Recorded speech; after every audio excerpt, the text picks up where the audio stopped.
Welcome to Zurich, home of Edelweiss.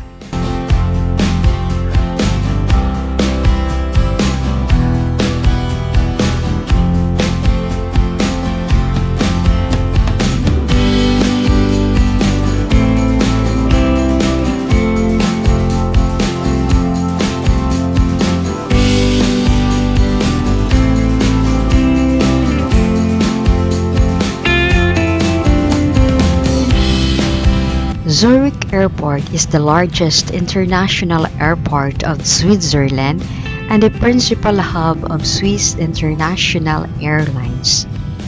It serves Zurich, Switzerland's largest city, and with its surface transport links, much of the rest of the country. The airport is located 13 kilometers north of central Zurich, in the municipality of Kloten, Rümlang, Oberglatt, Winkel, and Opfikon, all of which are within the canton of Zurich. In the Zurich area, mixed civil and military air traffic developed from 1909 onwards at Dubendorf Airfield, northeast of the city.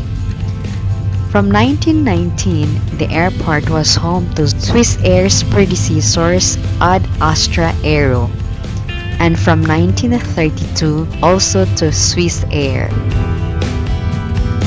The first flight crossing the Alps was on July 21, 1921.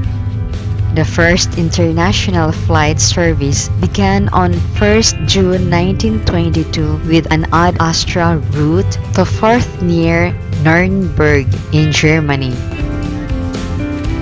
In the early years of aviation, the Dubendorf Air Base, located some 8 kilometers to the Zurich Airport, also served as the city commercial airfield.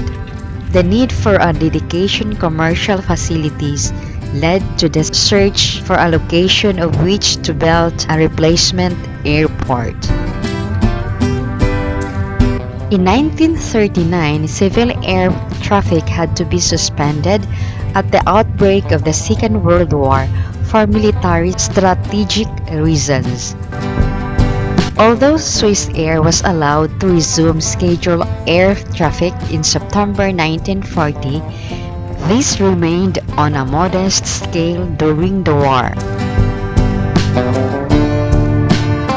On March 1943, the government of Canton of Zurich commissioned a study to identify possible locations for the construction of the major airport.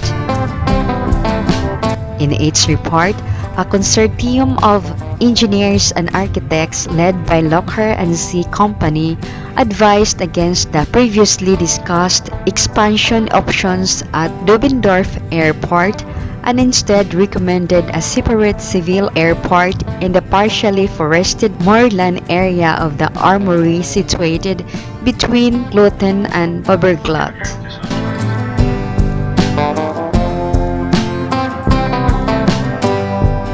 On August 1943, the Federal Military Department declared its agreement to abandon the armory as a matter of principle in the higher national interests.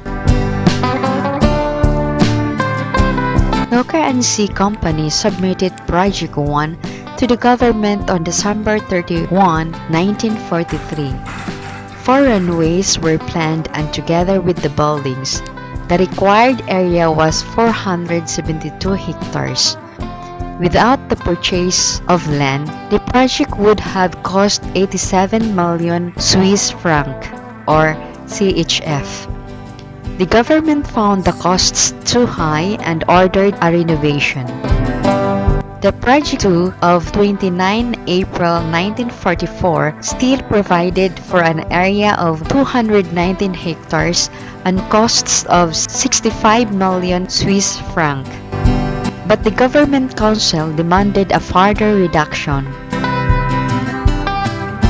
For Project 3 of July 31, 1944, 54.4 million and 215 hectares were required.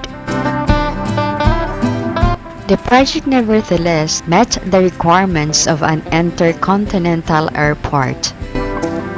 The government formally approved it and submitted to the federal government, strongly emphasizing that the Zurich project was far superior.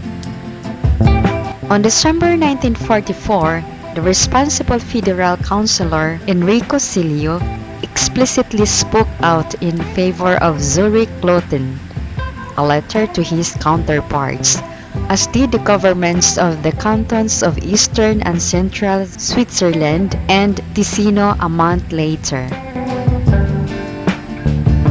The National Council and the Council of States followed this view on June 22, 1945, approved the federal decree of the expansion of civil airports. Basel, Bern, and Geneva were to receive smaller continental airports and be supported with 30% share of the costs. The Zurich project was granted the status of an intercontinental airport and the highest possible subsidy rate of 35%.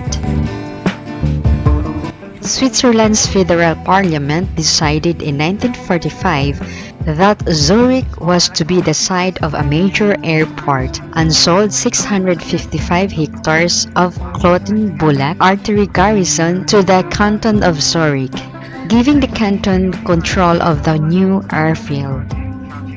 Construction of the airport began the following year. Initial plans for the airport as laid out in the federal government scheme of 1945 were centered on facilities capable of handling initial international airline traffic.